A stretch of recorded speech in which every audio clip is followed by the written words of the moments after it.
बंदी छोड़ सतगुरु रामपाल जी परमेश्वर जी की जय हो।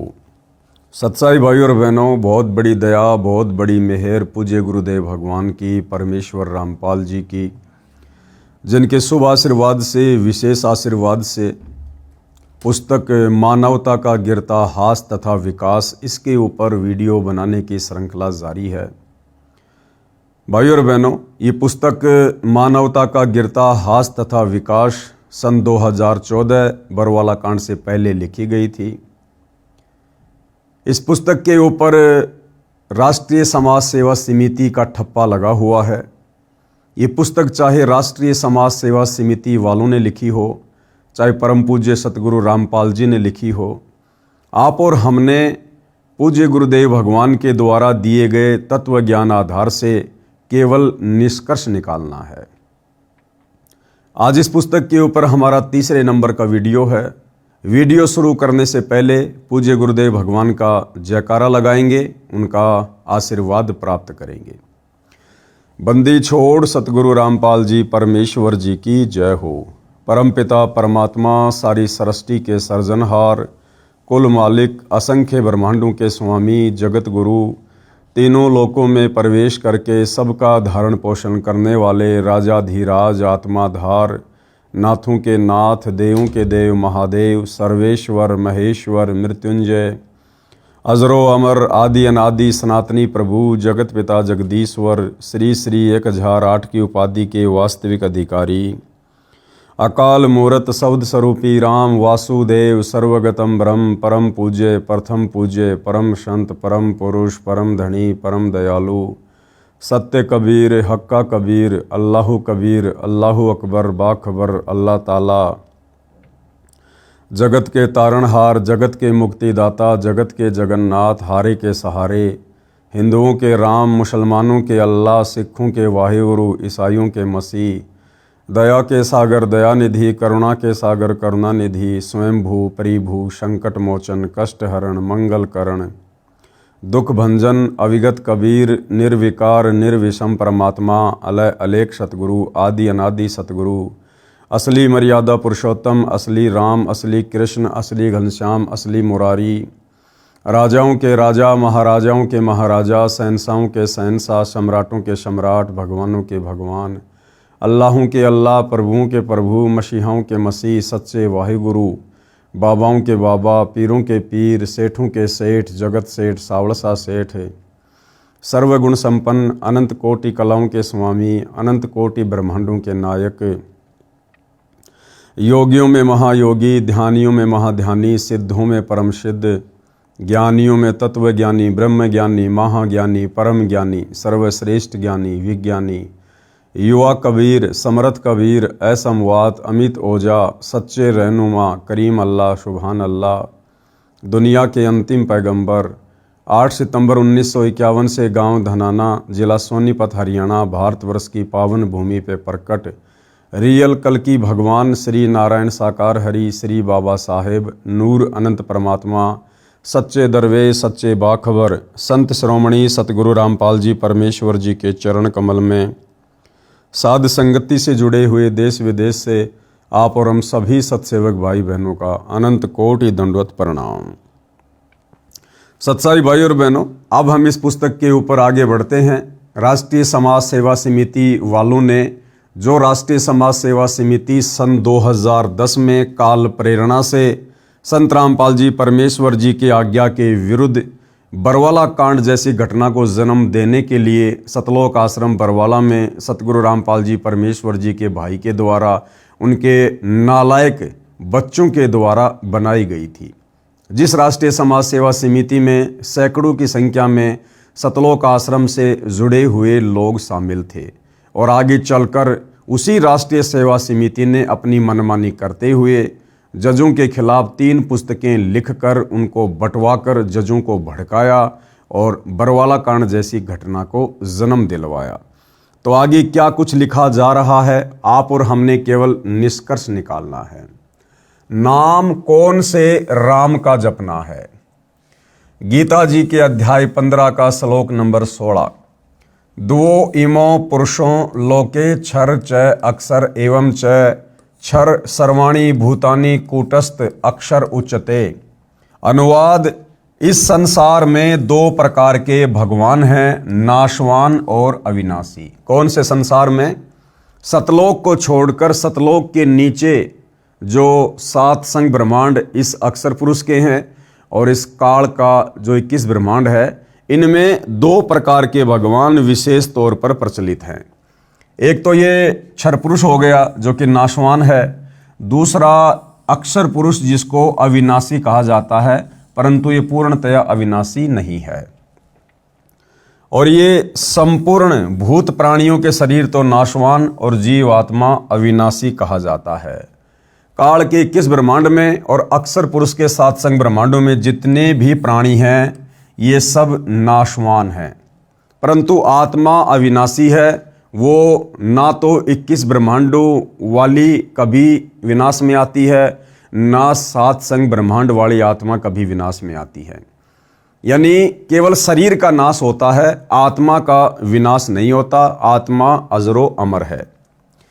गीता जी के अध्याय नंबर 15 का श्लोक नंबर 17, उत्तम पुरुष तु अन्य परमात्मा इति उदाहरत ये लोक तरम अवश्य विभर्ति अवय ईश्वर। फिर वो मुख्य परमात्मा कौन है, सर्वशक्तिमान परमात्मा कौन है, जिसका किसी भी देश काल और परिस्थिति में विनाश नहीं होता है, जो कभी भी नहीं मरता है, जो अकाल मूर्त है, काल जिसको नहीं खा सकता, काल जिसको नहीं मार सकता। तो कहते हैं उत्तम पुरुष है तू अन्य, यानी इन दोनों भगवानों से सर्वश्रेष्ठ काल और अक्षर पुरुष, क्षर और अक्षर पुरुष, इन दोनों से सर्वश्रेष्ठ परमात्मा तो कोई और ही है जिसको वास्तव में भगवान कह सकते हैं, जो तीनों लोकों में प्रवेश करके सबका धारण पोषण करता है। उत्तम भगवान तो अन्य ही है। उत्तम यानी सर्वश्रेष्ठ परमात्मा जो तीनों लोकों में प्रवेश करके सबका धारण पोषण करता है, एवं अविनाशी परमेश्वर परमात्मा इस प्रकार कहा गया है। कबीर परमेश्वर जी ने अपनी वाणी में क्या कहा है? कबीर, अक्षर पुरुष एक पेड़ है, निरंजन वाकी डार, तीनों देवा ब्रह्मा विष्णु महेश शाखा भये, पात भया संसार। कबीर, 3 देव को सब कोई ध्यावे, चौथा देव का मर्म न पावे। 3 देव कौन से? ब्रह्मा विष्णु महेश। और चौथा देव जिसके विषय में बहुत ही कम लोग जानते हैं, वो है इनका पिता काल ब्रह्म। चौथा छोड़ पंचम ध्यावे, परमात्मा कहते हैं इस चौथे काल को भी छोड़ दो, इसकी भक्ति से भी मोक्ष नहीं है। 5वें का ध्यान धरो। 5वां कौन? कबीर परमात्मा, उत्तम पुरुष, परम अक्षर ब्रह्म। कहे कबीर सो हमरे आवे, यानी वो आत्मा फिर सतलोक को जाती है। कबीर, 3 गुणन की भक्ति में भूल पड़े संसार। 3 गुण कौन? रजगुण ब्रह्मा, सतगुण विष्णु, तमोगुण शंकर। कहते हैं तीनों की भक्ति में पूरा संसार भूला हुआ है, इनके अलावा किसी को भगवान ही नहीं मानता। कबीर, 3 गुणन की भक्ति में भूल पड़े संसार, कहे कबीर निज नाम बिन कैसे उतरे पार। कबीर, ओंकार नाम काल का ये करता मत जान, साचा शब्द कबीर का पर्दा माही पहचान। कबीर, 3 लोक सब राम जपत है, जान मुक्ति को धाम, रामचंद्र वशिष्ठ गुरु किया, तिन कही सुनायो नाम। कबीर, राम कृष्ण अवतार है, इनका नाही संसार, जिन साहब संसार किया, सो किनु न जनन्या नार। यानी जिस परमेश्वर ने सारे संसार की रचना की है, उसको जन्म देने में कोई भी माता सक्षम नहीं है, यानी वो परमात्मा अजन्मा है, स्वयंभू है।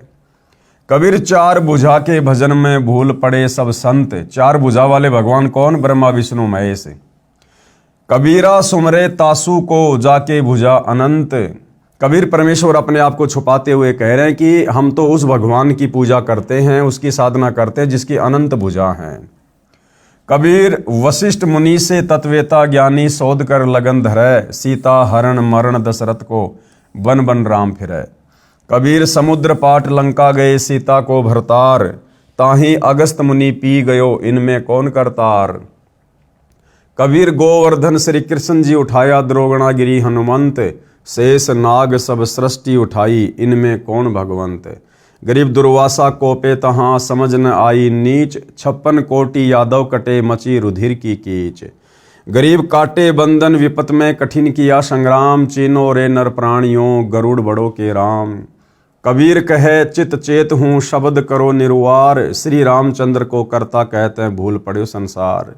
कबीर जिन राम कृष्ण निरंजन किया, सो तो करता न्यार, अंधा ज्ञान न बूझ ही कहे कबीर विचार। कबीर तीन गुणन ब्रह्मा विष्णु महेश की भक्ति में भूल पड़ो संसार, कहे कबीर निज नाम बिना कैसे उतरो पार। आगे सतगुरु रामपाल जी परमेश्वर जी के द्वारा एक शब्द बनाया गया है, युद्ध जीत कर पांडव खुशी हुए अपार, इंद्रप्रस्थ की गद्दी पर युधिष्ठिर की सरकार। यानी महाभारत के युद्ध में विजय प्राप्त करने के बाद में पांडवों की खुशी का कोई ठिकाना नहीं रहा और उनके सबसे बड़े भाई युधिष्ठिर को हस्तिनापुर की यानी दिल्ली की राजगद्दी पर बैठा दिया गया। एक दिन अर्जुन पूछता सुन कृष्ण भगवान, एक दिन श्री कृष्ण जी से अर्जुन जी ने पूछा, एक बार फिर सुना दियो वो निर्मल गीता ज्ञान, कि हे भगवान आपने महाभारत के युद्ध में जो गीता जी का ज्ञान सुनाया था, आप मुझे एक बार फिर से वो ज्ञान सुना दीजिए। घमासान युद्ध के कारण भूल पड़ी है मोहे, यानी उस समय युद्ध में जो घमासान मचा हुआ था, जो हाहाकार मचा हुआ था, मैं आपके उस निर्मल ज्ञान को भूल चुका हूं, ढंग से नहीं सुन पाया। और ज्यों का त्यों कहना भगवन तनिक न अंतर होए। श्री कृष्ण जी से अर्जुन ने कहा कि जैसा आपने गीता जी के समय मुझे ज्ञान सुनाया था वैसा का वैसा ही सुनाना। ऋषि मुनि और देवता सबको रहे तुम खाए, इनको भी नहीं छोड़ा आपने रहे तुम्हारा ही गुण गाए। अर्जुन कह रहा कि मैंने महाभारत में जब आपका विराट रूप देखा तो मैं देख रहा हूं कि जो लोग आपकी पूजा कर रहे हैं, ऋषि महात्मा मुनि संतजन, आप तो उनको भी खा रहे थे। जो आप ही की पूजा कर रहे थे, आप ही का गुणगान कर रहे थे, आपने तो उनको भी नहीं छोड़ा। कृष्ण बोले अर्जुन से ये गलती क्यों कीन, ऐसे निर्मल ज्ञान को भूल गया बुद्धिहीन।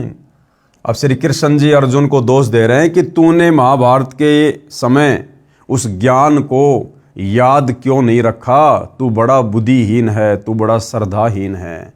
क्योंकि भाई और बहनों, अर्जुन समझ रहा था कि महाभारत में श्री कृष्ण जी ही मुझे उपदेश दे रहे हैं, परंतु उस समय श्री कृष्ण जी का केवल शरीर था। उस शरीर में काल प्रेत वश प्रवेश करके सारा का सारा ज्ञान बोल रहा था।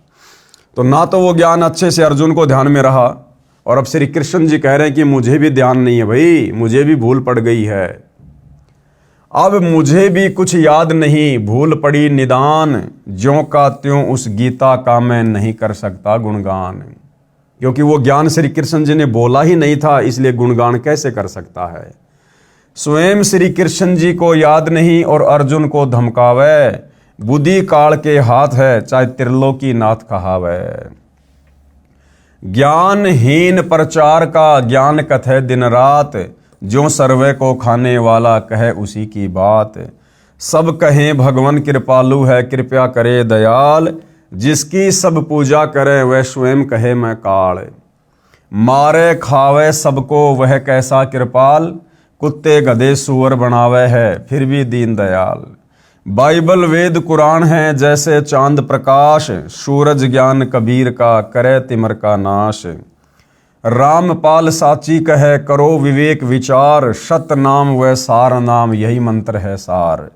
कबीर हमारा राम है वो है दीन दयाल, संकट मोचन कष्ट हरण गुण गावे रामपाल। शब्द संत रामपाल जी महाराज द्वारा रचित। ब्रह्मा विष्णु शिव है तीन लोक प्रधान, अष्टंगी इनकी माता है और पिता काल भगवान। 1 लाख को काल नित खावे सीना ताण, ब्रह्मा बनावे विष्णु पाले शिव कर दे कल्याण। अर्जुन डर के पूछता ये कौन रूप भगवान, कहे निरंजन मैं काल हूँ सबको आया खान। ब्रह्म नाम इसी का है वेद करें गुणगान, जन्म मरण 84 ये इसका संविधान। 4 राम की भक्ति में लग रहा संसार, 5वें राम का ज्ञान नहीं जो पार उतारन हार। ब्रह्मा विष्णु शिव तीनों गुण हैं, दूसरा प्रकृति का जाल, लाख जीव नित भक्षण करे राम तीसरा काल। अक्षर पुरुष है राम चौथा, जैसे चंद्रमा जान, पांचवा राम कबीर है जैसे उदय हुआ भान। राम देवानंद गुरुजी कर गए नजर निहाल, सतनाम का दिया खजाना बरते रामपाल। अपने आप को छुपाते हुए पूज्य गुरुदेव भगवान एक सुयोग्य शिष्य की भूमिका निभाते हुए अपने मुंह बोले गुरुदेव को महिमा दे रहे हैं। नाम दीक्षा लेने वाले व्यक्तियों के लिए आवश्यक जानकारी। अब सतगुरु रामपाल जी परमेश्वर जी से उपदेश लेने से पहले आप लोगों ने किन किन मर्यादाओं का विशेष तौर पर पालन करना होता है। जिन मर्यादाओं का पालन ना करने के कारण या इनमें से कोई भी मर्यादा भंग होने के कारण नाम से प्राप्त होने वाला लाभ साधक को नहीं मिलेगा। इसीलिए गुरुदेव भगवान बार बार अपने सत्संगों में जिक्र करते हैं, हमें समझाते हैं कि बच्चों, नाम दीक्षा लेने से पहले इस ज्ञान की गहराई में जाओ। जल्दबाजी बिल्कुल भी मत करो। ये परमात्मा तुम्हारे ही लिए आया है, तुम्हारे से पहले नहीं जाने वाला। इसलिए नाम दीक्षा लेने से पहले महीना, 2 महीना, 6 महीने अच्छे से ज्ञान को समझो, नियम और मर्यादाओं को समझो, आत्म कल्याण को समझो। उसके बाद में उपदेश लो और फिर दृढ़ होकर भक्ति पर लग जाओ। फिर संसार की एक भी बात मत सुनना जो बात भक्ति विरुद्ध हो। तब भाइयों और बहनों हम पूर्ण सफलता प्राप्त करेंगे। तो कुछ विशेष नियम हैं, इन नियमों के बिना हमारा जो सुमरण है वो नहीं चलेगा। सबसे पहला, पूर्ण गुरु की पहचान, यानी नाम दीक्षा लेने से पहले हमने पूर्ण गुरु की पहचान कर लेनी चाहिए। अब पूर्ण गुरु की पहचान का माध्यम क्या है? हमारे धर्मशास्त्र हैं। हमारे शास्त्रों में पूर्ण संत की, पूर्ण गुरु की, तत्वदर्शी संत की पहचान लिखी हुई है। ये पहचान हमें कैसे पता चलेगी? ये पहचान सतगुरु रामपाल जी के प्रवचन सुनने से, उनके सत्संग सुनने से पता चलेगी। तो सबसे पहले वही बात है, हमने ज्ञान को अच्छे से समझना पड़ेगा। पूर्ण गुरु की पहचान। आज कलयुग में भगत समाज के सामने पूर्ण गुरु की पहचान करना सबसे जटिल प्रश्न बना हुआ है। क्योंकि भाइयों और बहनों, गांव गांव में गुरु बैठे हैं, गली गली में गुरु बैठे हैं। कोई आचार्य की तो कोई शंकराचार्य की पदवी लेकर बैठा है। कोई कह रहा है कि मेरे पास पूर्ण मोक्ष मार्ग है, कोई कह रहा आत्म कल्याण मेरे अलावा किसी के पास है ही नहीं। दुनिया भर के आडंबर, पाखंड, दिखावा। तो भाइयों और बहनों, जीव पूरी तरह से बेचारा भ्रमित है, विचलित है कि जाऊं तो कहां जाऊं। इसलिए पूर्ण गुरु की शरण भी उसी आत्मा को नसीब होती है जिसके युगों युगों के संस्कार मजबूत होते हैं। लेकिन इसका बहुत ही लघु और साधारण सा उत्तर है कि जो गुरु शास्त्रों के अनुसार भक्ति करता है और अपने भक्तों को अर्थात शिष्यों द्वारा करवाता है, वही पूर्ण संत है। क्या पहचान है पूर्ण संत की? जो गुरु शास्त्रों के अनुसार भक्ति प्रदान करता है और शास्त्रों के अनुसार ही भक्ति अपने शिष्यों से करवाता है, यानी मनमुखी आचरण ना करता हो, उसकी भक्ति का आधार शास्त्र हो। जो भी धर्म कर्म धार्मिक अनुष्ठान है वो शास्त्रों के अनुसार हों। कौन भगवान है, किसको इष्ट मानकर भक्ति करनी चाहिए, उसका शास्त्रों में प्रमाण हो। यदि ऐसा कोई गुरु है तो समझ लेना वो पूर्ण संत है, पूर्ण गुरु है।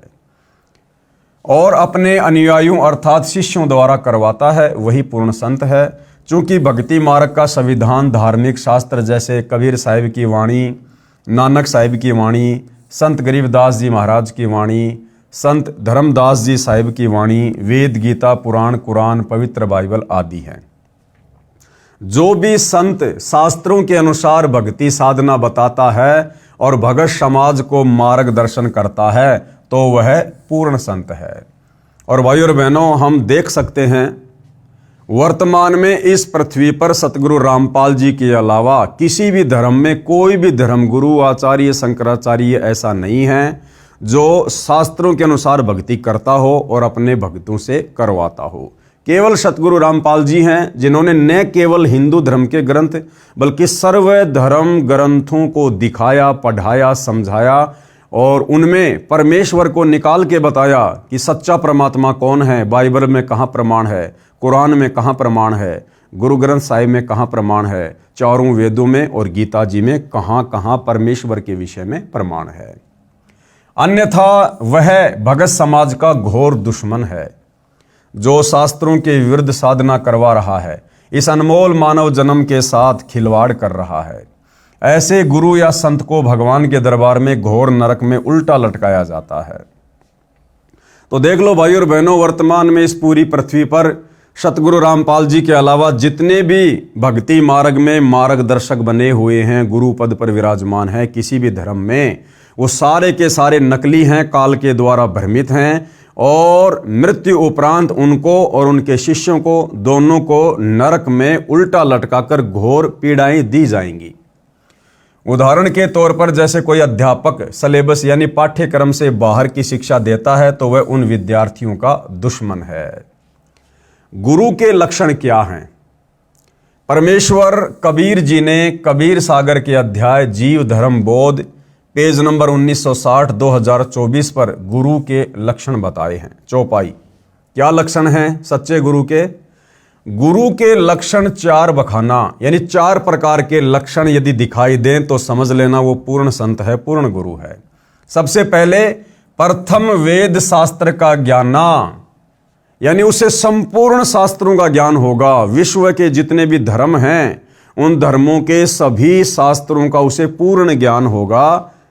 दूसरा हरि भक्ति मन कर्म वाणी, दूसरा वो परमात्मा की भक्ति मन कर्म वचन से करेगा और अपने शिष्यों से भी करवाएगा। ये नहीं कि खाली उपदेश ही देगा, भक्ति नहीं करेगा, वो खुद भी शास्त्रों के अनुसार भक्ति करेगा और अपने अनुयायियों से भी भक्ति करवाएगा। तीसरा समदृष्टि कर जानी, वो पूर्ण गुरु जो होगा वो समदृष्टि होगा। वो छोटे बड़े में, अमीर गरीब में, ऊंच नीच में वो किसी प्रकार का कोई भेदभाव नहीं करेगा, अपने सभी शिष्यों के साथ में समान बर्ताव करेगा, एक जैसा व्यवहार करेगा। चौथा वेद विधि सब कर्मा, और उसकी भक्ति का जो आधार होगा, जो धार्मिक अनुष्ठान होंगे, जो पूजा पाठ होगी, वो वेद शास्त्रों के अनुसार होगी, अपनी तरफ से वो नहीं बताएगा। तो ये 4 प्रकार के लक्षण पूर्ण गुरु के शास्त्रों में बताए गए हैं। यह 4 गुरु गुण जानो मर्मा। भावार्थ, जो गुरु अर्थात परमात्मा कबीर जी का कृपा पात्र दास गुरु पद को प्राप्त होगा, उसमें 4 गुण मुख्य होंगे। अब देखो भाई और बहनों, यहां पर सतगुरु रामपाल जी अपने आप को छुपाते हुए आप और हम तक ये ज्ञान पहुंचा रहे हैं। छुपा कैसे रहे स्वयं को? ये स्वयं ही कबीर परमेश्वर होते हुए अपने आप को कबीर जी का कृपा पात्र संत बता रहे हैं। भाई और बहनों, आप परम तुच्छ बुद्धि के नादान प्राणी हैं। हम लोग सत्य को बड़ी देर से स्वीकार करते हैं।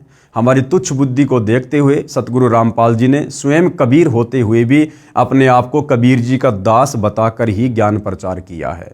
अन्यथा आप और हमारे मन में ना जाने कितने प्रकार के विक्षेप पैदा हो जाएं कि भाई ये भगवान कैसे हो गया, ये कबीर कैसे हो गया, कबीर जी तो 650 साल पहले आए थे, संत रामपाल जी तो अभी अभी इन्होंने जन्म लिया है, फला है, दिखना है। हमारे अंदर 100 प्रकार के विक्षेप गुरुदेव के प्रति उत्पन्न हो जाएंगे, और यदि गुरु के प्रति मन में कोई विक्षेप आ गया उपदेश लेने के बाद, तो उस भगत की भक्ति फिर सफल नहीं होती। तो परमेश्वर जी ने अपने आप को छुपाते हुए और अधिकतर एक गुरु की भूमिका करते हुए आप और हम तक ये ज्ञान पहुंचाया है। लेकिन अब आप और हमने समझना होगा कि ये स्वयं साक्षात पूर्ण ब्रह्म परमेश्वर हैं। प्रथम वेद शास्त्र का ज्ञाना, वह संत वेदों तथा शास्त्रों का ज्ञाता होगा, वह सर्व धर्मों के शास्त्रों को ठीक ठीक जान लेगा। एक छोटा सा सत्संग है भाई और बहनों सतगुरु रामपाल जी परमेश्वर जी का, जिन्होंने स्वयं कहा है कि पुण्यात्माओं, इस दास का जन्म तो हिंदू धर्म में हुआ है। हालांकि परमेश्वर प्रकट होते हैं, ये स्वयंभू हैं, लेकिन अपने आप को छुपाते हुए कहते हैं। और गुरुदेव भगवान कहते हैं कि आप ये ना सोचना कि इस दास को केवल हिंदू धर्म के शास्त्रों का ही ज्ञान है। विश्व में जितने भी धर्म हैं, सभी धर्मों के धर्म ग्रंथों का ज्ञान इस दास को है। अर्थात गुरुदेव अपने विषय में कह रहे हैं। छोटा सा सत्संग, क्योंकि गीता का समझना कोई बालकों का खेल नहीं, परमात्मा बुद्धि दे अपने कृपा पात्र पे, तभी ये अनमोल ग्रंथ समझ में आते हैं। और टीचर उसी को कहते जो हमारे सिलेबस को ठीक से जाने। वो टीचर कहां, जब सिलेबस का ज्ञान नहीं अटपट सुना रहा है तो टीचर नहीं है। तो जितने भी आज तक धर्मगुरु किसी भी धर्म के हैं, उनको अपने सिलेबस का ज्ञान वर्तमान वालों को नहीं है। इस दास रामपाल दास के अतिरिक्त विश्व में नहीं है। ये कद्दे से माजी उतारा।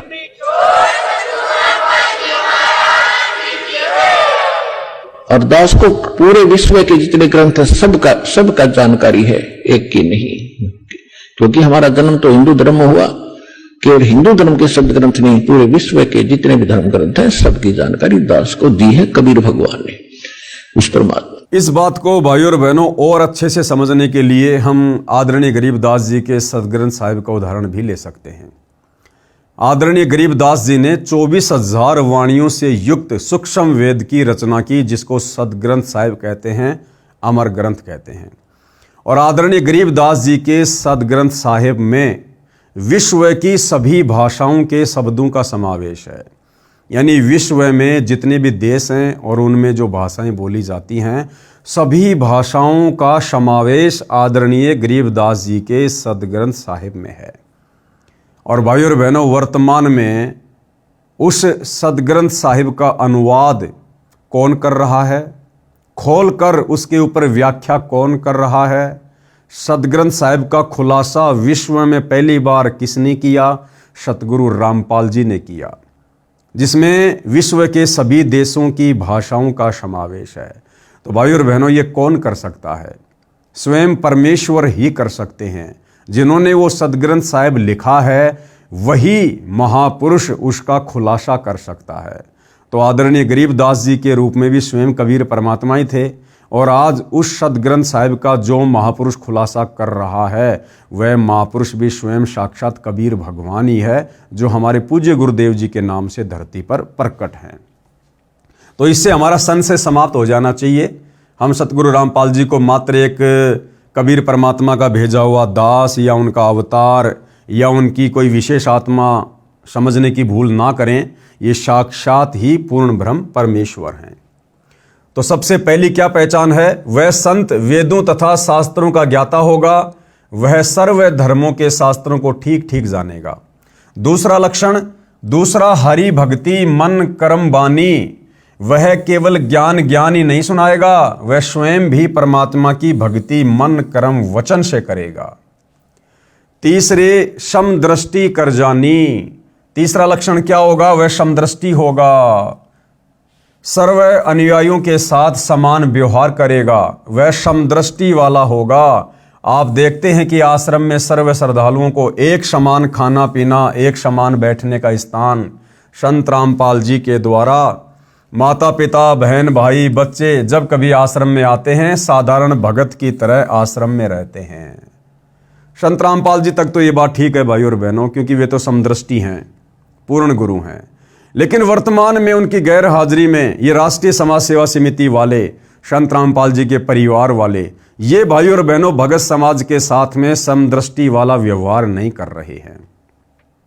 आजकल हरियाणा में जगह जगह सतगुरु रामपाल जी के मान सम्मान में जो कार्यक्रम आयोजित हो रहे हैं, आप जी देख सकते हैं भाई और बहनों, बेचारी आम संगत किस प्रकार से नीचे जमीन पर बैठाई जा रही है। और जो सतगुरु रामपाल जी के परिवार वाले हैं, उनके बेटा बेटी भाई बंधु रिश्तेदार हैं, उनके पोते नाती हैं, या उनके जो रिश्तेदार हैं, इन राष्ट्रीय समाज सेवा समिति वालों के द्वारा किस प्रकार उन लोगों को स्टेज के पास बढ़िया बढ़िया सोफों पर बैठाया जाता है। आप जी देख सकते हैं इस वीडियो में सतगुरु रामपाल जी के परिवार वाले, उनके घर के जितने भी सदस्य हैं, उनके रिश्तेदार हैं, जो मुख्य लोग हैं, वो सभी लोग इन कार्यक्रमों में सोफों पर बैठे हुए, सोफों पर, और बेचारी आम संगत नीचे बैठी हुई है। तो भाई और बहनों, सतगुरु रामपाल जी तो सभी के साथ आश्रम में समान व्यवहार किया करते थे, आगे भी समान ही व्यवहार करेंगे। परंतु ये राष्ट्रीय समाज सेवा समिति वाले, सतगुरु रामपाल जी के परिवार वाले, ये भगत समाज के साथ वर्तमान में समदृष्टि व्यवहार नहीं कर रहे हैं। चौथा लक्षण क्या है? चौथा, वेद विधि सब कर्मा, अर्थात चौथा लक्षण गुरु का बताया है कि वह संत वेदों में वर्णित भक्ति विधि अनुसार साधना अर्थात प्रार्थना, स्तुति, यज्ञ, अनुष्ठान तथा मंत्र बताएगा। गीता अध्याय नंबर 7 का श्लोक नंबर 15 क्या कह रहा है? माया के द्वारा जिनका ज्ञान हरा जा चुका है, ऐसे आसुर स्वभाव को धारण किए हुए मनुष्यों में नीच दूषित कर्म करने वाले मूर्ख मुझको नहीं भजते। अर्थात वे तीनों गुणों रजगुण ब्रह्मा, सतगुण विष्णु, तम गुण शिव की साधना ही करते हैं। गीता अध्याय 7 श्लोक नंबर 15 में गीता का ज्ञान बोलने वाला ये काल ब्रह्म क्या कह रहा है कि ये मूर्ख जन समुदाय मुझ काल, मुझ ब्रह्म की भक्ति भी नहीं करता, मेरे ओम नाम का जाप भी नहीं करता, केवल तीनों गुणों की भक्ति में लगा हुआ है। रजगुण ब्रह्मा, सतगुण विष्णु, तमोगुण शंकर, केवल इन तीनों गुणों की भक्ति कर रहा है। मुझ काल, मुझ ब्रह्म की भक्ति भी नहीं करता है। और ब्रह्मा विष्णु महेश की भक्ति करने वालों को, अर्थात तीन गुणों की भक्ति करने वालों को इस काल ब्रह्म ने, ब्रह्मा विष्णु महेश के पिता ने, दुर्गा के पति ने 4 गालियां दी हैं। क्या कहा है? मनुष्यों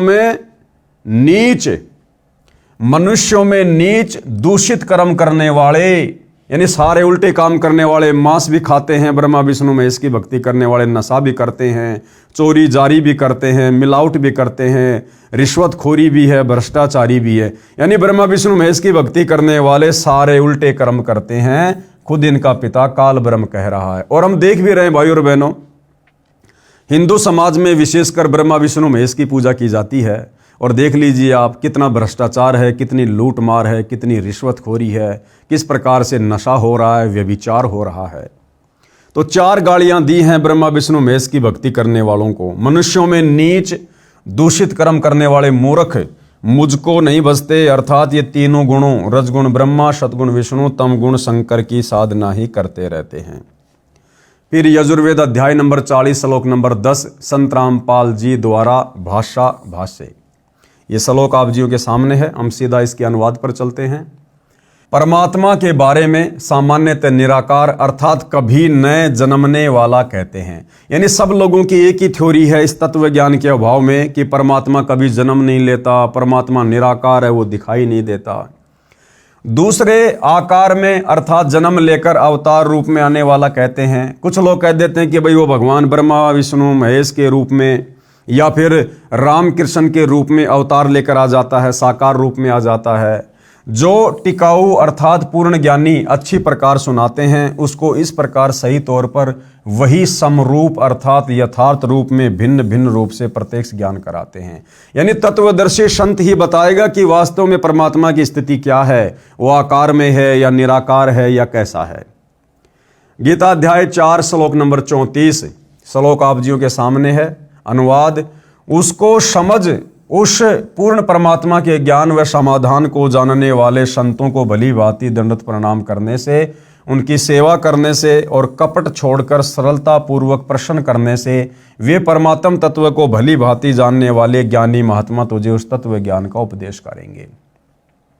अब वो परमात्मा कौन है, कैसा है, कहाँ रहता है, कैसे मिलता है, कैसे उसके लोक में जाया जा सकता है, इन तमाम प्रकार की बातों की जानकारी गीता अध्याय 4 श्लोक नंबर 34 में गीता ज्ञान देने वाला काल ब्रह्म कह रहा कि अर्जुन, उस तत्वदर्शी संत की खोज कर, परमात्म तत्व को जानने वाले उस तत्वदर्शी संत को भली भांति दंडवत प्रणाम कर, उसको प्रसन्न कर। वो तत्वदर्शी महात्मा तुझे तत्व ज्ञान का उपदेश करेंगे, परमात्मा के बारे में बताएंगे। मुझे भी उस परमात्मा के बारे में नहीं पता। तो भाई और बहनों, आज वर्तमान में आप और हमारा सौभाग्य कि आप और हमें समय रहते उस तत्वदर्शी संत की शरण प्राप्त हो गई। आज हमें भक्ति मार्ग का उन्होंने दाना दाना गिना दिया है। नंबर 2, दूसरा क्या नियम है भक्ति सफल करने के लिए? सबसे पहला नियम हमने जाना कि सबसे पहले भक्ति की शुरुआत करने से पहले हमने पूर्ण गुरु की पहचान करनी पड़ती है। जब तक हमें गुरु की पहचान नहीं होगी, हमें गुरु पर ही विश्वास नहीं होगा, तो भला भक्ति क्या हम खाक करेंगे। तो सबसे पहले पूर्ण संत की पहचान, पूर्ण गुरु की पहचान, और ये पहचान होने के बाद में फिर भक्ति को सफल करने के लिए दूसरा नियम क्या है? नशीली वस्तुओं का सेवन निषेध। यानी किसी भी प्रकार का नशा फिर भगत ने, साधक ने नहीं करना। हुक्का, शराब, बियर, तमाकू, बीड़ी, सिगरेट, हुला, सूंघना, गुटखा, मांस, अंडा, सुल्फा, अफीम, गांजा और अन्य नशीली चीजों का सेवन तो दूर रहा, किसी को नशीली वस्तु लाकर भी नहीं देनी है। संत रामपाल जी से उपदेश लेने के बाद यदि देश का प्रधानमंत्री भी आपसे आकर कहे कि भाई पवन दास, मुझे सिगरेट पीनी है, मुझे बीड़ी पीनी है, धूम्रपान करना है, मुझे एक माचिस की तिल्ली दे दे, तो आप क्या करोगे? हाथ जोड़ लोगे कि मान्यवर, मैं परम पूज्य सतगुरु रामपाल जी का शिष्य हूं और भैया मैं तो अपनी आत्मा का कल्याण करवाने के लिए सत भक्ति कर रहा हूं, और हमारे गुरुदेव भगवान की तरफ से नशा करना या नशा करने वाले का सहयोग करना पूर्णतया निषेध है, मना है। मान्यवर, ये गलती, ये महाअपराध मैं नहीं कर सकता। अब देश का प्रधानमंत्री कहे कि भाई पवन दास, मैं तुझे अपनी प्रधानमंत्री की गद्दी दे दूंगा, बस तू मुझे एक माचिस की तिल्ली दे दे, मुझे सिगरेट पीनी है, तो हाथ जोड़ के ये कहना कि मान्यवर, प्रधानमंत्री की गद्दी तो बहुत छोटी है, यदि हमें कोई सारे संसार की भी गद्दी दे दे, पूरी पृथ्वी का राज्य दे दे, या फिर देवताओं के राजा इंद्र का राज्य दे दे, या ब्रह्मा विष्णु महेश की पदवी पे बैठा दे, या 21 ब्रह्मांड का कोई राज्य दे दे, तो भी मान्यवर हम ऐसा महाअपराध अब नहीं करने वाले तत्व ज्ञान होने के बाद। तब भाई और बहनों, हमारी भक्ति सफल होगी। बंदी छोड़ गरीबदास जी महाराज इन सभी नशीली वस्तुओं को बहुत बुरा बताते हुए अपनी वाणी में कहते हैं कि सुरापान मदमाशाहारी, गमन करे भोगे पर नारी, 70 जन्म कटत हैं सीसम, साक्षी साहिब है जगदीशम। नशा करने वालों को, मांस खाने वाले को कितना पाप है। गरीबदास जी क्या कह रहे हैं? सुरापान यानी नशा करने वाले, शराब पीने वाले, और मदमांसाहारी यानी मांस भक्षण करने वाले, और गमन करे भोगे पर नारी, और जो दूसरी की स्त्री के साथ, दूसरों की स्त्री के साथ में जो दुष्कर्म करते हैं, कहते हैं 70 जन्म लगातार उनके सिर कटते हैं। कभी कसाई उसको, जब वो मुर्गे की योनि में होगा, बकरी की योनि में होगा, अन्य किसी जानवर की योनि में होगा, तो उसके सिर काटे जाएंगे। या सैनिक होगा तो दूसरी सेना लड़ाई झगड़े में उसका सिर काटेगी बॉर्डर पर, या वैसे आपसी लड़ाई झगड़े में लोगों की हत्या हो जाती है, तलवार से एक दूसरे के शीश काट दिए जाते हैं। इस प्रकार से दुर्गति को प्राप्त होगा वो व्यक्ति, जो व्यक्ति इस प्रकार के कुकर्म करता है, किसी भी प्रकार का नशा करता है, मांस आहार करता है, दूसरी की स्त्री के साथ में गमन करता है, यानी पर स्त्री के साथ में दुराचार करता है। कहते 70 जन्म लगातार उसके सिर कटेंगे, साक्षी साहिब है जगदीशम। गरीबदास जी कहते हैं कि परमात्मा इस बात के साक्षी हैं। पर द्वारा स्त्री का खोले, 70 जन्म अंधा हो डोले। पर द्वारा यानी दूसरों की बहन बेटी के साथ, स्त्री के साथ में जो गलत कर्म करता है, भले ही दोनों की सहमति से वो कार्य हो रहा है, और यदि सामाजिक दृष्टि से वो सही नहीं है, जैसे इस काललोक में पति पत्नी के संबंधों को मान्यता समाज ने दी हुई है, यदि किसी व्यक्ति ने अपनी पत्नी के अलावा किसी दूसरे की स्त्री के साथ में, और उस स्त्री के सहयोग से, उसकी सहमति से भी यदि उसने दुष्कर्म किया, तो भी परमेश्वर की नजर में वो दुराचार है, व्यभिचार है। उस व्यक्ति को भी वही सजा मिलेगी जो परमात्मा के विधान में है। तो कहते पर द्वारा स्त्री का खोले, यानी दूसरों की स्त्री के साथ में, बहन बेटी के साथ में जो व्यक्ति दुष्कर्म करता है, शारीरिक संबंध बनाता है, 70 जन्म अंधा हो डोले। लगातार 70 जन्म अंधे का पावेगा, इंसान बनकर या अन्य योनियों में गधा कुत्ता सूअर बनकर लगातार 70 जन्म अंधे के प्राप्त करेगा। और मदिरा पीवे कड़वा पानी, मदिरा यानी शराब, शराब पीने वाले के साथ क्या होगा? 70 जन्म कुत्ते के जानी, स्वान यानी कुत्ता। शराब पीने वाले व्यक्ति के लगातार 70 जन्म कुत्ते के होंगे। गरीब हुक्का हरदम पीवते, लाल मिलावे धूर। क्या कह रहे हैं गरीबदास जी कि जो व्यक्ति हमेशा तंबाकू सेवन करते हैं, नशा करते हैं, हुक्का पीते हैं, क्योंकि जिस समय गरीबदास जी ये वाणियाँ लिखवा रहे थे उस समय केवल हुक्का ही था, ये बीड़ी सिगरेट वगैरह नहीं हुआ करती थी। वर्तमान में बीड़ी सिगरेट आ गई। तो तंबाकू का मतलब होता है जितने भी प्रकार के नशे हैं जो तंबाकू से संबंधित हैं, बीड़ी हो, सिगरेट हो, ये सब हुक्के के अंतर्गत आते हैं। तो कहते हैं जो व्यक्ति हमेशा नशा करता है, बीड़ी तंबाकू सिगरेट पीता है, वो लाल मिलावे धूर, यानी ये जो मनुष्य शरीर है एक लाल है, बहुत कीमती है, इसको मिट्टी में मिला रहा है और इसमें संशय है नहीं जन्म पिछले सूर। और जो व्यक्ति बार बार कहने पर भी नशा करना नहीं छोड़ता है, हुक्का तंबाकू बीड़ी सिगरेट पीना नहीं छोड़ता है, तो गरीबदास जी कहते हैं वो तो पिछले जन्म में सूअर की योनि से आया है।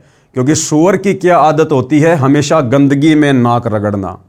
और वर्तमान में मनुष्य जन्म प्राप्त करके भी जो व्यक्ति समझाने से भी नहीं समझता और नशा करता है, तो वो व्यक्ति पिछले जन्म में सूअर था, जो सूअर की योनि से वर्तमान में मनुष्य योनि में आया है, जो आदत उसको वर्तमान में भी लगी हुई है। गरीब 100 नारी जारी करे सुरापान शोबार, एक चिलम हुक्का भरे डूबे काली धार। 100 नारी जारी यानी एक औरत के साथ संबंध बनाने से कितना पाप है, 70 जन्म लगातार उसके सिर कटेंगे। और यदि 100 स्त्रियों के साथ में लगातार दुष्कर्म करे तो कितना दोष है उसको। ऐसे ही एक व्यक्ति जो नशा करता है उसको कितना नुकसान है, और जो व्यक्ति 100 बार शराब पी ले उसको कितना नुकसान होगा। कहते हैं इतना नुकसान एक बार किसी को हुक्का भरने वाले को है, किसी को बीड़ी पीने में, तंबाकू पीने में, हुक्का पीने में, सिगरेट पीने में सहयोग करने वाले को इतना दोष लगता है। अब सोचो भाई और बहनों, तंबाकू बीड़ी सिगरेट पीने वाले का क्या हसर होगा। जब भरने वाले को, सहयोग करने वाले को इतना दोष बताया है, तो हुक्का शराब पीने वाले को कितना नुकसान होगा, उसका तो बेड़ा गर्क बताया परमात्मा ने। गरीब सूर गऊ को खात है भक्ति बिहूने राड, भांग तंबाकू खा गए सो चाबत हैं हाड़। गरीब भांग तंबाकू पीव ही सुरापान से हेत, गोश्त मिट्टी खाए कर जंगली बने प्रेत। गरीब पान तंबाकू चाव ही नास नाक में देत, सो तो ईराने गए ज्यों भड़बूजे का रेत। गरीब भांग तंबाकू पीव ही गोश्त गला कबाब, मोर मृग को भकत हैं देंगे कहाँ जवाब। तीसरा नियम क्या बताया है भक्ति को सफल करने के लिए, तीर्थ स्थानों पर जाना निषेध है। भाई और बहनों, आप जियों ने पुस्तक हिंदू साहिबान नहीं समझे गीता वेद पुराण, आप जियों ने तीर्थों के विषय में, धामों के विषय में अच्छे से जान लिया होगा, पहचान लिया होगा कि इन तीर्थों की स्थापना कैसे हुई थी और इन तीर्थ स्थानों पर जाने से हमें लाभ है या फिर हानि है। तो सतगुरु रामपाल जी से उपदेश लेने के बाद भगत ने तीर्थों पर परमात्मा प्राप्ति के लिए या फिर लाभ प्राप्ति के लिए बिल्कुल भी नहीं जाना होता है। किसी प्रकार का कोई व्रत नहीं रखना, कोई तीर्थ यात्रा नहीं करनी, न कोई गंगा स्नान आदि करना, न किसी अन्य धार्मिक स्थल पर नहाने या दर्शनों के लिए जाना है। किसी मंदिर व इष्ट धाम में पूजा व भक्ति के भाव से नहीं जाना कि इस मंदिर में भगवान है। भगवान कोई पशु तो है नहीं कि उसको पुजारी जी ने मंदिर में बांध रखा है, भगवान तो कण कण में व्यापक है। ये सभी साधनाएं शास्त्रों के विरुद्ध है। जरा विचार करके देखो कि ये सभी तीर्थ स्थल जैसे जगन्नाथ का मंदिर, बद्रीनाथ, हरिद्वार, मक्का मदीना, अमरनाथ, वैष्णो देवी, वृंदावन, मथुरा, बरसाना, अयोध्या, राम मंदिर, काशी धाम, छुड़ानी धाम आदि मंदिर, मस्जिद, गुरुद्वारा, चर्च व इष्ट धाम आदि आदि ऐसे स्थल हैं जहाँ पर कोई धर्म ग्रंथ रखा है, उसको पढ़ा जाता है। जैसे गुरुद्वारे, मस्जिद, चर्च, जहाँ पर कोई संत रहा करते थे, वे वहाँ पर अपनी भक्ति साधना करके अपना भक्ति रूपी धन जोड़ करके शरीर छोड़कर अपने इष्ट देव के लोक में चले गए। उसके बाद उनकी याद को ताज़ा तथा प्रमाणित रखने के लिए वहाँ पर मंदिर, धर्मशाला आदि बनवा दी, ताकि उनकी याद बनी रहे और हमारे जैसे तुच्छ प्राणियों को प्रमाण मिलता रहे कि हमें ऐसे ही कर्म करने चाहिए जैसे कि इन महान आत्माओं ने किए। ये सभी धार्मिक स्थल हम सभी को यही संदेशा देते हैं कि जैसे भक्ति साधना इन नामी संतों ने की है, ऐसी ही आप करो। इसके लिए आप इसी तरीके से साधना करने वाले व बताने वाले संतों को तलाश करो और फिर जैसा वे कहें वैसा ही करो। लेकिन बाद में इन स्थानों की पूजा प्रारंभ हो गई, जो कि बिल्कुल व्यर्थ है और शास्त्रों के विरुद्ध है।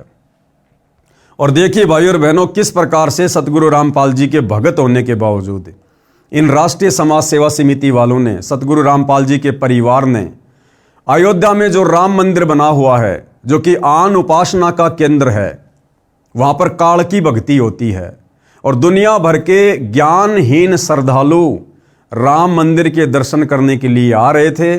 और उस समय इन राष्ट्रीय समाज सेवा समिति वालों ने, सतगुरु रामपाल जी के बेटा बेटी, भाई बंधु, रिश्तेदारों ने, इनको सर्व ज्ञान होते हुए भी इन लोगों ने काल प्रेरणा से उन काल पुजारियों के लिए जो राम मंदिर के दर्शन करने आ रहे थे, इन राष्ट्रीय समाज सेवा समिति वालों ने अयोध्या में 1 महीने का भंडारा लगा दिया।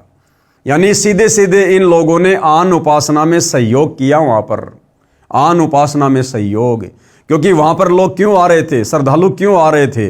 राम मंदिर के दर्शन करने के लिए, श्री रामचंद्र जी की पूजा करने के लिए, जो कि काल की पूजा है, आन उपासना है।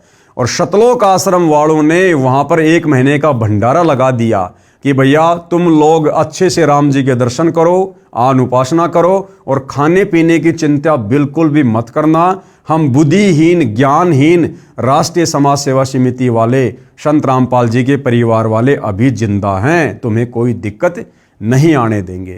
कहने का मतलब है भाई और बहनों, जब तक हम पूज्य गुरुदेव भगवान के द्वारा बताए गए इन नियमों पर खरे नहीं उतरेंगे, आप और हम कभी भी अपनी भक्ति सफल नहीं कर सकते। ये सभी स्थान तो एक ऐसे स्थान की भांति हैं जहां पर किसी हलवाई ने भट्टी बनाकर जलेबी, लड्डू आदि बनाकर स्वयं खाकर और अपने सगे साथियों को खिलाकर चले गए। उसके बाद उस स्थान पर न तो वह हलवाई है और ना ही मिठाई है, फिर तो वहाँ केवल भट्टी ही है। वह न तो हमारे कोई मिठाई बनाना सिखा सकती है और ना ही हमारा पेट भर सकती है। अब कोई कहे कि आओ भैया, आपको वह भट्टी दिखाकर लाऊंगा जहाँ पर एक हलवाई ने मिठाई बनाई थी, चलो चलते हैं। वहाँ जाकर उस भट्टी को देख लिया और 7 चक्कर भी काट आए। क्या आपको मिठाई मिली? क्या आपको मिठाई बनाने की विधि बताने वाला हलवाई मिला? इसके लिए आपने वैसा ही हलवाई खोजना होगा जो सबसे पहले आपको मिठाई खिलाए और बनाने की विधि भी बताए, फिर जैसे वे कहें केवल वही करना, अन्य नहीं।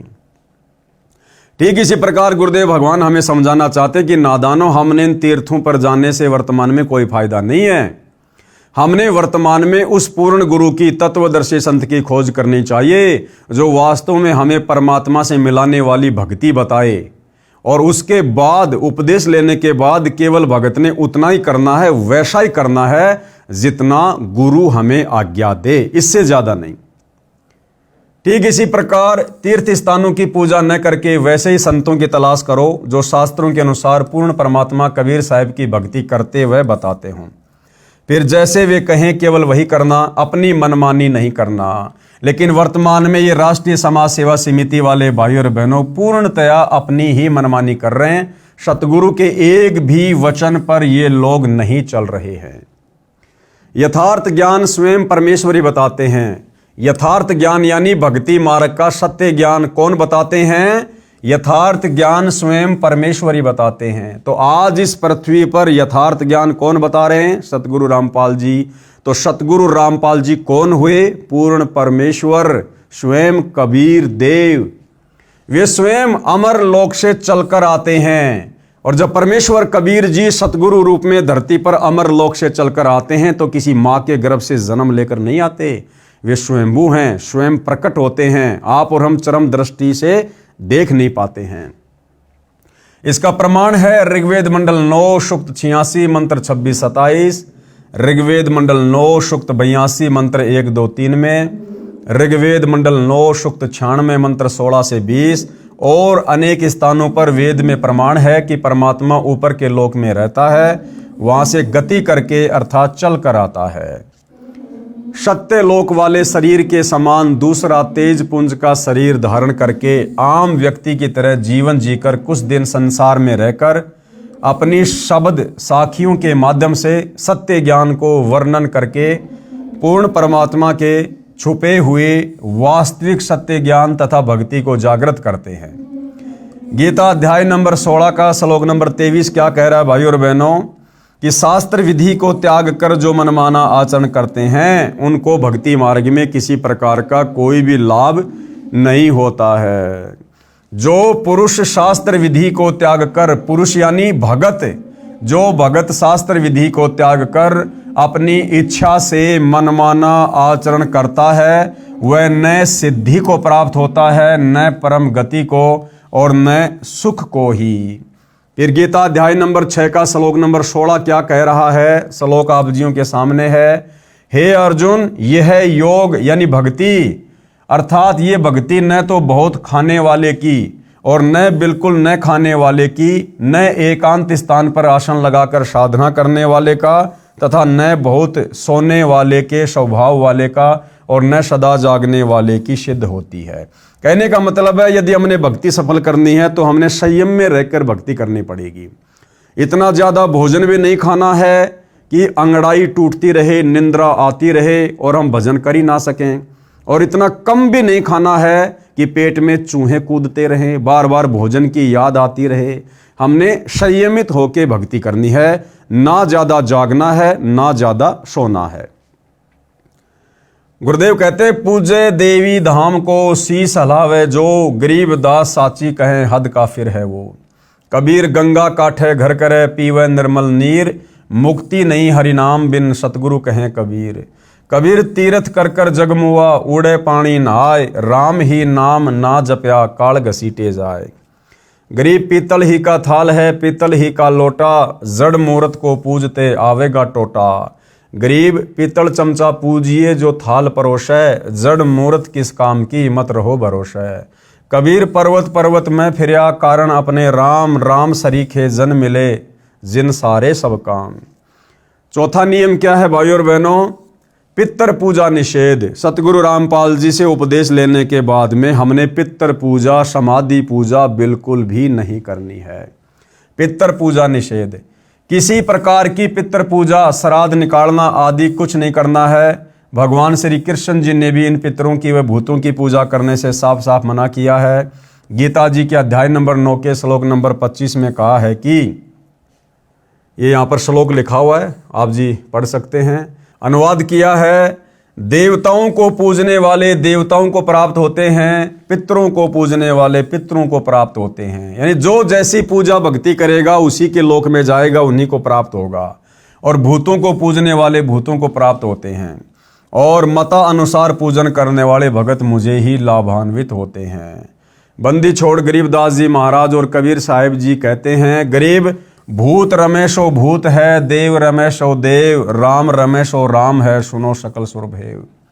और इन सतलोक आश्रम वालों ने, राष्ट्रीय समाज सेवा समिति वालों ने, संत रामपाल जी के बेटा बेटी भाई बंधु रिश्तेदारों ने, जिस समय रोहतक के पैरावर में परशुराम की जयंती थी, सतलोक आश्रम धनाना से 700 हरियाणा रोडवेज की बसों में लगभग 40 से 50 हजार भक्तों को बैठाकर परशुराम की जयंती में छोड़ दिया गया।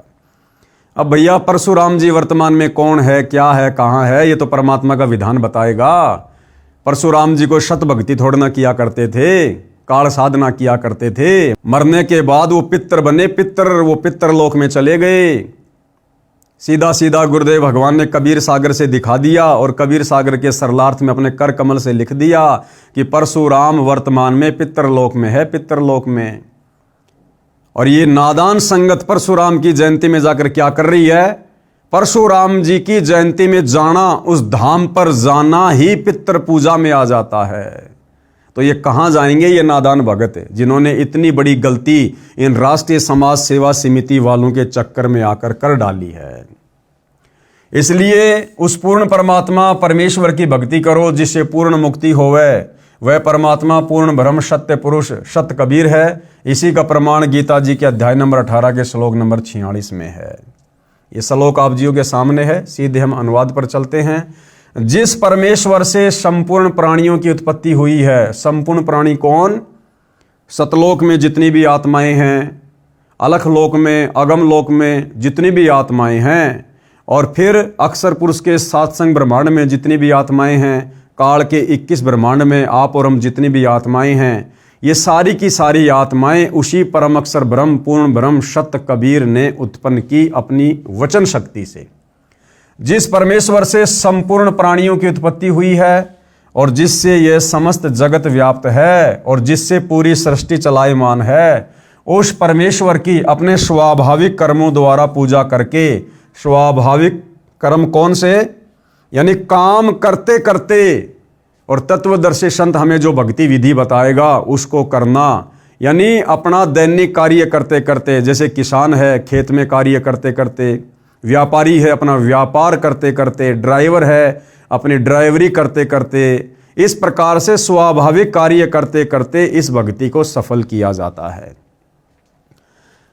उस परमेश्वर की अपने स्वाभाविक कर्मों द्वारा पूजा करके मनुष्य परम सिद्धि को प्राप्त हो जाता है।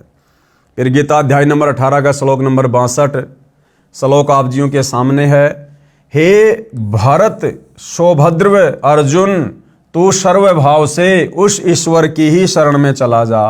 अब गीता ज्ञान देने वाला ये काल ब्रह्म अर्जुन से क्या कह रहा है कि अर्जुन तू सर्वभाव से उस परमेश्वर की शरण में जा। सर्वभाव यानी और किसी की पूजा मत करना, और किसी का ध्यान मत धरना कि और भी कोई परमात्मा होगा, कोई लाभ दे देगा, कोई मोक्ष दे देगा। नहीं, सर्वभाव से मन कर्म वचन से तत्वदर्शी संत की शरण में आने के बाद उस परम अक्षर ब्रह्म की पूजा कर। उसकी कृपा से तू परम शांति यानी संसार से सर्वदा उपरति को और अविनाशी परम पद को प्राप्त हो जाएगा, यानी सतलोक को प्राप्त हो जाएगा। सर्वभाव का तात्पर्य है कि कोई अन्य पूजा न करके मन कर्म वचन से एक परमेश्वर में आस्था रखना। गीता अध्याय नंबर 8 का श्लोक नंबर 22 क्या कह रहा है? श्लोक आप जियों के सामने है। अनुवाद, हे प्रथानंदन अर्जुन, संपूर्ण प्राणी जिसके अंतर्गत हैं और जिससे यह संपूर्ण संसार व्याप्त है, वह परम पुरुष परमात्मा तो अनन्य भक्ति से प्राप्त होने वाला है। अनन्य भक्ति का मतलब है केवल एक उसी को इष्ट मानकर भक्ति करना।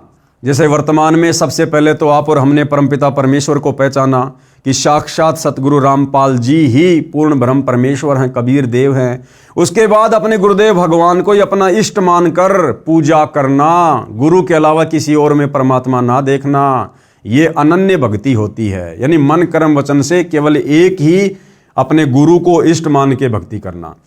अनन्य भक्ति का तात्पर्य है एक परमेश्वर पूर्ण ब्रह्म की भक्ति करना, दूसरे देवी देवताओं अर्थात तीनों गुण रजगुण ब्रह्मा, सतगुण विष्णु, तमगुण शिव की नहीं। गीता जी के अध्याय नंबर 15 का श्लोक नंबर 1 से 4। गीता अध्याय 15 श्लोक 1 क्या कह रहा है? अनुवाद, ऊपर को जड़ वाला, नीचे को शाखा वाला अविनाशी विस्तृत संसार रूपी पीपल का वृक्ष है, जिसके छोटे छोटे हिस्से या टहनियां पत्ते कहे गए हैं। उस संसार रूप वृक्ष को जो इस प्रकार जानता है वह पूर्ण ज्ञानी अर्थात तत्वदर्शी है। यानी गीता अध्याय नंबर 15 श्लोक नंबर 104 में तत्वदर्शी संत की पहचान बताई गई है कि जो संसार रूपी वृक्ष के सभी विभागों को जो प्रमाणित करके बता दे कि जड़ कौन है, तना कौन है, टहनिया कौन है, डार कौन है, पत्ते कौन है, यानी जो संपूर्ण सृष्टि रचना को शास्त्रों में प्रमाणित करके समझा दे कि पूर्ण ब्रह्म परमेश्वर कौन है, अक्षर पुरुष कौन है, क्षर पुरुष कौन है, ब्रह्मा विष्णु महेश कौन है, हमारी मुक्ति कैसे होगी, समझो वो तत्वदर्शी संत है। गीता अध्याय नंबर 15 श्लोक नंबर 2 श्लोक आप जियों के सामने है। अनुवाद, उस वृक्ष की नीचे और ऊपर, उस वृक्ष की यानी सृष्टि रचना की, संसार रूपी वृक्ष की नीचे और ऊपर तीनों गुणों ब्रह्मा रजगुण विष्णु सतगुण शिव तमगुण रूपी फैली हुई विकार काम क्रोध मोह लोभ अहंकार रूपी कोपल डाली ब्रह्मा विष्णु शिव ही जीव को कर्मों में बांधने की जड़ें अर्थात मूल कारण हैं तथा मनुष्य लोक स्वर्ग नरक और पृथ्वी लोक में नीचे 84 लाख योनियों में ऊपर व्यवस्थित किए हुए है। गीता अध्याय 15 श्लोक 3 श्लोक आप जियों के सामने है। अनुवाद, इस रचना का न शुरुआत तथा न अंत है, न वैसा स्वरूप पाया जाता है तथा यहाँ विचार काल में यानी गीता का ज्ञान सुनाते समय श्री कृष्ण जी के शरीर में प्रवेश करके काल ब्रह्म अर्जुन से कह रहा है कि तेरी और मेरी ज्ञान चर्चा में तथा यहाँ विचार काल में अर्थात मेरे द्वारा दिया जा रहा गीता ज्ञान में पूर्ण जानकारी मुझे भी नहीं है। क्या कह रहा है ये काल ब्रह्म कि अर्जुन, सृष्टि रचना की पूरी जानकारी मुझे भी नहीं है, क्योंकि भाइयों और बहनों इस काल को 21 ब्रह्मांड देकर शतलोक से बाहर निकालने के बाद परमात्मा ने अक्षर पुरुष को 7 संग ब्रह्मांड देकर शतलोक से बाहर निकाल दिया था। तो इस बात की जानकारी इस काल ब्रह्म को नहीं है कि मेरे आने के बाद सतलोक में और क्या क्या घटना घटित हुई। इसलिए ये कह रहा कि अर्जुन यहाँ विचार काल में तेरी और मेरी इस ज्ञान चर्चा में भाई सृष्टि रचना का ज्ञान मुझे भी पूर्णतया नहीं है। इसीलिए गीता अध्याय 4 श्लोक नंबर 34 में तत्वदर्शी संत की तरफ संकेत कर दिया कि परमात्म ज्ञान सृष्टि का ज्ञान तुझे तत्वदर्शी संत ही भली भांति बता सकता है। तो सृष्टि का ज्ञान बताने वाला फिर कौन हुआ? वो तत्वदर्शी संत कौन हुआ? केवल कबीर परमात्मा। क्योंकि सर्व ब्रह्मांडों की रचना की अच्छी तरह स्थिति का मुझे भी ज्ञान नहीं है, क्योंकि इसको अक्षर पुरुष के सात्संग ब्रह्मांडों की स्थिति का ज्ञान नहीं है। इस अच्छी तरह स्थायी स्थिति वाला मजबूत स्वरूप वाले निर्लेप तत्व ज्ञान रूपी दृढ़ शस्त्र से अर्थात निर्मल तत्व ज्ञान के द्वारा काटकर अर्थात निरंजन की भक्ति को क्षणिक जानकर, गीता अध्याय नंबर 15 श्लोक नंबर 4 श्लोक आप जियों के सामने है अनुवाद। उसके बाद उस परम पद परमात्मा की खोज करनी चाहिए, यानी तत्वदर्शी संत की खोज होने के बाद उसके बाद उस परम पद परमात्मा की खोज करनी चाहिए, जिसको प्राप्त हुए मनुष्य फिर लौटकर संसार में नहीं आते। यानी सतलोक जाने के बाद फिर ये साधक लौटकर संसार में यानी काल के किस ब्रह्मांड में जन्म मरण में वापस नहीं आते, और जिससे अनादिकाल से चली आने वाली यह सृष्टि विस्तार को प्राप्त हुई है। उस आदि पुरुष परमात्मा की मैं शरण में हूं। ये गीता ज्ञान देने वाला काल ब्रह्म क्या कह रहा है कि अर्जुन मैं भी उसी कबीर भगवान परम अक्षर पुरुष की शरण में हूं, मेरा भी पूज्य इष्ट देव वही है। इस प्रकार स्वयं भगवान श्री कृष्ण ने इंद्र जो देवी देवताओं का राजा है उसकी पूजा भी छुड़वाकर उस परमात्मा की भक्ति करने के लिए ही प्रेरणा दी थी, जिस कारण उन्होंने गोवर्धन पर्वत को उठाकर इंद्र के कोप से ब्रजवासियों की रक्षा की। अब वास्तव में भाई और बहनों, गोवर्धन पर्वत को अपनी उंगली पर किसने उठाया, ब्रजवासियों की रक्षा किसने की, ये भी आप और हमें तत्व ज्ञान से पता चलता है कि सारा का सारा खेल कबीर परमेश्वर जी ने किया। गरीब इंद्र चढ़ा बिरज डुबोवन भीगा भीत न लेव, इंद्र कढ़ाई होत जगत में पूजा खा गए देव। कबीर इस संसार को समझाऊं कै बार, पूंछ जो पकड़े भेड़ की उतरा चावे पार। पांचवा नियम क्या है भाई और बहनों? सतगुरु रामपाल जी से उपदेश लेने के बाद जो हमने निभाना होता है, गुरु आज्ञा का पालन। गुरुदेव जी की आज्ञा के बिना घर में किसी भी प्रकार का धार्मिक अनुष्ठान नहीं करवाना, यानी कोई भी पूजा पाठ किसी और से या कोई भंडारा वंडारा नहीं करवाना। जैसे बंदी छोड़ अपनी वाणी में कहते हैं कि गुरु बिन यज्ञ हवन जो करही, मिथ्या जाय कभू न फल ही। कबीर गुरु बिन माला फेरते, गुरु बिन देते दान, गुरु बिन दोनों निष्फल है, चाहे पूछो वेद पुराण। अब भाई और बहनों, इन सतलोक आश्रमों में जाने वाले भगत भाई बहनों को विचार करना चाहिए इस नियम नंबर 5 के अनुसार कि गुरु आज्ञा का पालन। गुरु की आज्ञा के बिना घर में किसी भी प्रकार का धार्मिक अनुष्ठान नहीं करवाना। घर हो या बाहर हो, भगत ने किसी भी प्रकार का धार्मिक अनुष्ठान, कोई हवन यज्ञ, कोई पाठ प्रकाश अपने गुरुदेव की आज्ञा के बिना नहीं करवाना चाहिए। जबकि वर्तमान में इन सभी सतलोक आश्रमों में जितने भी भगत भाई बहन ज्योति करवा रहे हैं, पाठ प्रकाश करवा रहे हैं, क्या आप भाई बहनों ने हिसार जेल में जाकर सतगुरु रामपाल जी से आज्ञा ली है कि गुरुजी क्या मैं इन सतलोक आश्रमों में पाठ प्रकाश के पैसे जमा करवा सकता हूं? क्या मैं ज्योति हवन करवा सकता हूं? कोई भी वर्तमान में अपने गुरुजी से आज्ञा नहीं ले रहा है। अरे 2014 बरवाला कांड के बाद भाई हमारी परीक्षा चल रही है। नियम नंबर 5 के अनुसार संगत वर्तमान में इन सतलोक आश्रमों में गुरु की गैर हाजिरी में और हिसार जेल में जाकर गुरुजी से आज्ञा लिए बिना जो पाठ प्रकाश करवा रही है, दान धर्म कर रही है, ज्योति का पैसा जमा करवा रही है, अपने गुरुजी की मर्यादाओं को तोड़ रही है। नंबर 6 क्या है? माता मसाणी पूजा निषेध। आपने खेत में बनी मंडी या किसी खेड़े आदि की या किसी अन्य देवता की समाधि नहीं पूजनी। समाध चाहे किसी की भी हो, बिल्कुल नहीं पूजनी। भैया फिर अयोध्या में क्यों गए भंडारा कराने? राष्ट्रीय समाज सेवा समिति वाले संत रामपाल जी के बेटे, उनका भाई अयोध्या में श्री राम मंदिर के निमित्त काल पुजारियों के लिए 1 महीने का भंडारा क्यों किया? ये समाधि पूजा में आता है, मंडी पूजा में आता है। परशुराम की जयंती में सतलोक आश्रम धनाना से लगभग 50,000 भक्तों को क्यों ले जाकर बैठा दिया गया? परशुराम की जयंती का मतलब है समाधि पूजना, मंडी पूजना। तो भाई और बहनों, संगत की वर्तमान में सतलोक आश्रम वालों के द्वारा बुरी तरह से मर्यादा तोड़वाई जा रही है। अन्य कोई उपासना नहीं करनी है। यहां तक कि तीनों गुणों ब्रह्मा विष्णु शिव की मनमाने मंत्रों से पूजा नहीं करनी है। गुरुजी इन देवताओं की यथार्थ शास्त्र अनुकूल साधना करवाते हैं, केवल गुरुजी के बताए अनुसार ही करना है। यानी जो प्रथम मंत्र हमें गुरुदेव भगवान देते हैं उनमें ब्रह्मा विष्णु महेश के यथार्थ मंत्र हैं, केवल हमने उसी विधि से भक्ति करनी है। गीता अध्याय नंबर 7 का श्लोक नंबर 15, जिसमें तीनों गुणों की भक्ति करने वाले को यह काल ब्रह्म 4 गालियां दे रहा है। माया के द्वारा जिनका ज्ञान हरा जा चुका है, ऐसे आसुर स्वभाव को धारण किए हुए मनुष्यों में नीच दूषित कर्म करने वाले मूर्ख मुझको भी नहीं बचते, अर्थात वे तीनों गुण रजगुण ब्रह्मा, सदगुण विष्णु, तमगुण शिव की साधना ही करते रहते हैं।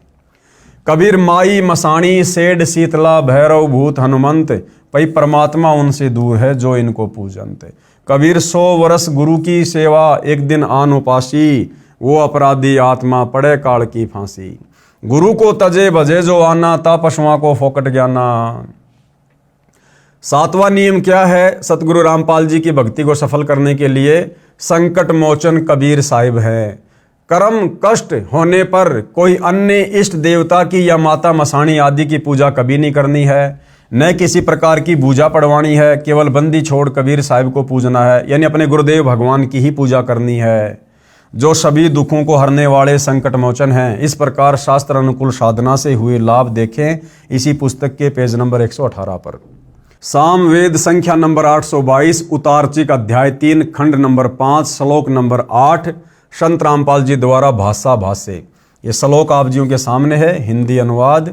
सनातन अर्थात अविनाशी कबीर परमेश्वर हृदय से चाहने वाले, श्रद्धा से भक्ति करने वाले भगत आत्मा को 3 मंत्र उपदेश देकर पवित्र करके जन्म व मृत्यु से रहित करता है।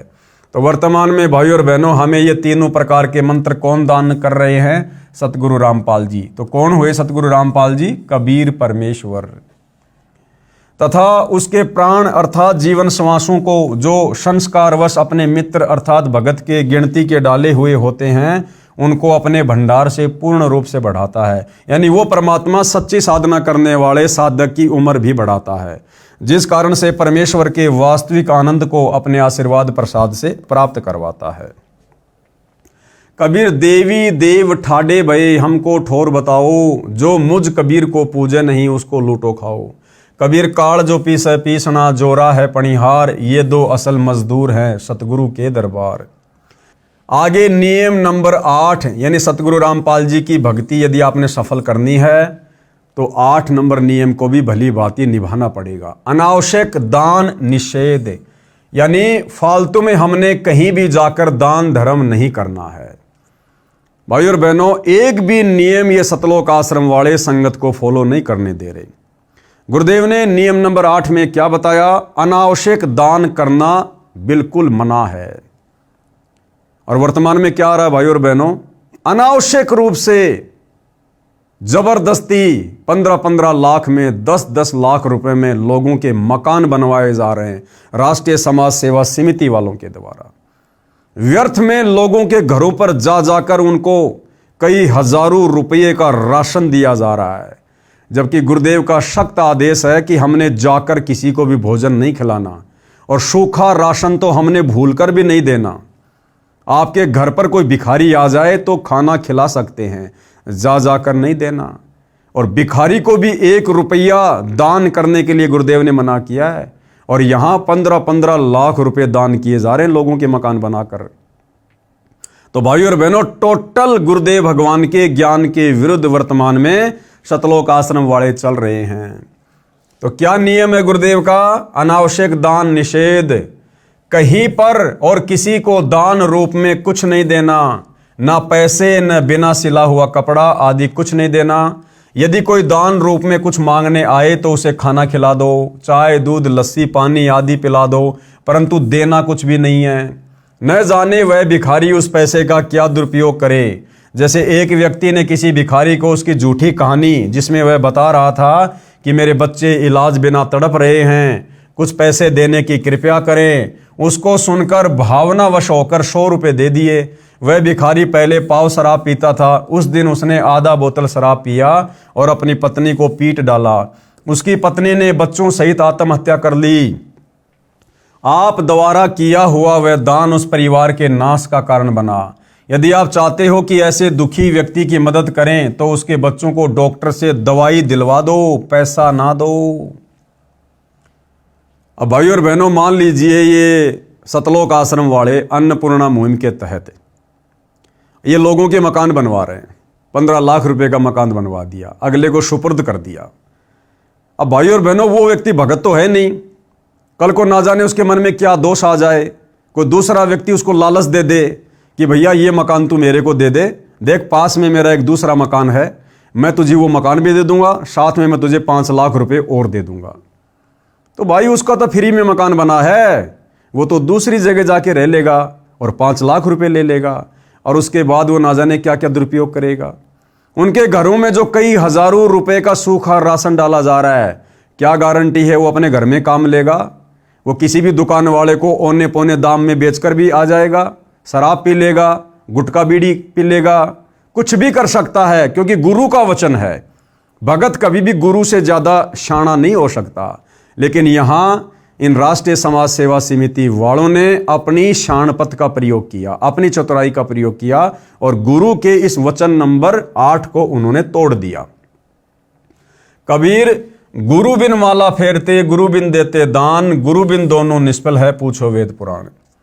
नंबर 9, नियम नंबर 9, झूठा खाना निषेध। ऐसे व्यक्ति का झूठा नहीं खाना है जो शराब, मांस, तमाकू, अंडा, बियर, अफीम, गांजा आदि का सेवन करता है। नियम नंबर 10, सतलोक गमन, देहांत के बाद क्रियाक्रम निषेध। यानी जिस प्रकार वर्तमान में किसी व्यक्ति के मरने के बाद में दुनिया भर के कर्मकांड किए जाते हैं, पाखंड पूजा की जाती है, वो हम भक्तों ने फिर नहीं करनी है। यदि परिवार में किसी की मौत हो जाती है तो चिता में अग्नि कोई भी दे सकता है, यानी चिता को अग्नि भगत भी लगा सकता है। घर का या अन्य तथा अग्नि प्रज्वलित करते समय मंगलाचरण बोल दें, यानी चिता को आग लगाते समय मंगलाचरण बोल सकते हैं। उसके फूल आदि कुछ नहीं उठाने। यदि उस स्थान को साफ करना अनिवार्य है तो उन अस्थियों को उठाकर स्वयं ही किसी स्थान पर चलते पानी में बहा दें, या फिर अपने खेत या आंगन में मिट्टी में दबा सकते हैं। पहले की तरह गंगा जी में नहीं जाना अस्थियां लेकर। उस समय मंगलाचरण उच्चारण कर दें। ना पिंड आदि भरवाने हैं, ना 13 माही, ना 6 माही, ना बरसोदी, पिंड कुछ नहीं भरवाने, तथा श्राद्ध आदि कुछ नहीं करना है। किसी भी अन्य व्यक्ति से हवन आदि नहीं करवाना है। संबंधी तथा रिश्तेदार आदि जो शोक व्यक्त करने आए हैं उनके लिए कोई भी एक दिन नियुक्त करें। उस दिन प्रतिदिन करने वाला नित्य नियम करें, ज्योति जागृत करें, फिर सभी को खाना खिलाएं। यदि आपने उसके मरने वाले के नाम पर कुछ धर्म करना है तो अपने गुरुदेव जी की आज्ञा लेकर बंदी छोड़ गरीबदास जी महाराज की अमृतमयी वाणी का अखंड पाठ करवाना चाहिए। यदि पाठ करवाने की आज्ञा ना मिले तो परिवार के उपदेशी भगत 4 दिन या 7 दिन घर में एक अखंड ज्योत देसी घी की जलाएं, तथा ब्रह्म गायत्री मंत्र प्रतिदिन 4 बार करें, तथा 3 या 1 बार के मंत्र का दान संकल्प सतलोकवासी को करें। अब भाइयों और बहनों, देखो, ये हमारी परीक्षा के लिए है, ये हमारी परीक्षा के लिए है। यहां क्या कह रहे हैं गुरुदेव भगवान कि जो भगत मर गया है वो सतलोक चला गया है। अब यदि हम चाहें तो उसके नाम की ज्योत जला सकते हैं, और हम जो मंत्र कर रहे हैं प्रतिदिन, कुछ मंत्र हम उसको संकल्प कर दें जो सतलोक चला गया। किसको? 1 बार के मंत्र का दान संकल्प सतलोकवासी को कर दें। अब भाई और बहनों, विचार करने की बात है, जो भगत आत्मा सतलोक चला गया है, जिसका मोक्ष हो गया है, भला फिर हमने उसको उन मंत्रों का संकल्प क्यों करना? हमने मंत्र दान उसको क्यों करने? तो भाई और बहनों, ये आप और हमारी परीक्षा के लिए है। आप और हमने बिल्कुल आंखें बंद कर लेनी है, चाहे कोई भक्ति करे या ना करे। हमने अपनी भक्ति कमाई में से एक अंश भी बर्बाद नहीं होने देना है। देखो, ये परमपिता परमेश्वर है, हमारे सतगुरु हैं, हमें ज्ञान दे रहे हैं, तो भैया परीक्षा भी साथ साथ में लेंगे। तो ये हमारी परीक्षा हो सकती है। अन्यथा जो सतलोक चली गई आत्मा, फिर यहां की भक्ति उसके किस काम की? वो तो अपना भक्ति धन लेके चला गया, अब उसकी भक्ति उसके काम आएगी। तो आप और हमने इस प्रकार का कोई भी संकल्प नहीं करना है, क्योंकि दास अपनी बुद्धि स्तर से, अपने ज्ञान आधार से बता रहा है। बाकी सबको अधिकार है अपनी अपनी बुद्धि का इस्तेमाल करने का, जिसको जैसा समझ में आए वैसा कर सकता है। बाकी जो आत्मा सतलोक ही चली गई है, तो दास के हिसाब से तो भाई और बहनों, फिर उसको मंत्र दान करने का कोई औचित्य नहीं है। जैसा उचित समझे 1 या 2 या 3 तक मंत्र के जाप का फल उसे दान करें। प्रतिदिन की तरह ज्योति व आरती नाम सुमन करते रहना, ये याद रखते हुए कि कबीर साथी हमारे चले गए हम भी चालनहार, कोई कागज में बाकी रह रही ताते लाग रही बार। कबीर दे पड़ी तो क्या हुआ, झूठा सभी पटीट, पक्षी उड़या आकाश को चलता कर गया बीट। अब आगे भाई और बहनों, कर्मकांड के विषय में कुछ बातें हैं जो पूज्य गुरुदेव भगवान हमें इस पुस्तक से समझा रहे हैं कि नाम उपदेश लेने के बाद में भगत ने तो कर्मकांड किसी भी प्रकार का करना ही नहीं है। अगर किया तो तुरंत आपकी मर्यादा खंडित होगी और उस नाम से मिलने वाला लाभ तत्काल बंद हो जाएगा। तो ये कर्मकांड क्या है, समाज में किस प्रकार से फैले हुए हैं, तो उस कर्म कांड के विषय में एक सत्य कथा गुरुदेव भगवान आप और हमें समझाने का प्रयत्न कर रहे हैं। लेकिन भाई और बहनों, इसके ऊपर चर्चा हम अगले वीडियो में करेंगे। आज केवल इतना ही। आगे परमेश्वर हमें फिर से सेवा का मौका दें, सेवा का मौका मिलेगा, आपकी सेवा में हाजिर होंगे। तब तक गुरुदेव भगवान हम सबको आज्ञा दें, आशीर्वाद दें, हमारा मार्गदर्शन करें। बंदी छोड़ सतगुरु रामपाल जी परमेश्वर जी की जय हो।